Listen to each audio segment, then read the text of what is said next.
তো good evening বন্ধুরা, দেখুন আজকে আমি ক্রিম বন বানাবো। তো তার জন্য এখানে মাঝে ময়দা নিয়েছি 300 গ্রামের মতন, আর ওইখানে উষুম উষুম গরম গরম দুধ আছে। এটার মাঝে অল্প চিনি দিয়েছি, অল্প করে লবণ দিয়েছি আর ইস্ট দিয়েছি। তো এটা দিয়ে আমি এটা মেখে নেব ডোটা। তো তারপরের ভিডিওতে আবার দেখাবো।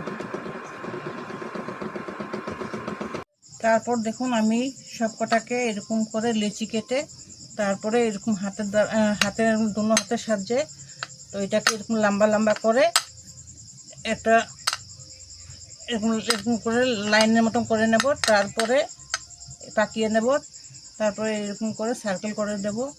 সার্কেল করে করে এই মাথাটার মাঝে অল্প জল লাগিয়ে এটা মুখটাকে বন্ধ করে দেব।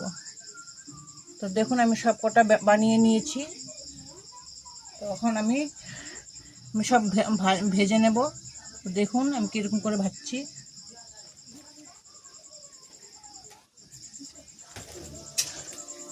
এই দেখুন এখানে অল্প কটা ভাজা হয়েও গেছে।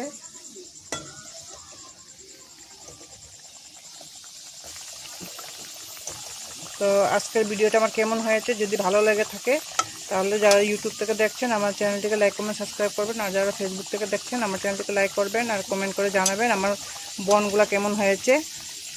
আর আপনারা এরকম করে বানিয়ে খেয়ে দেখবেন, ভীষণই টেস্ট হয়।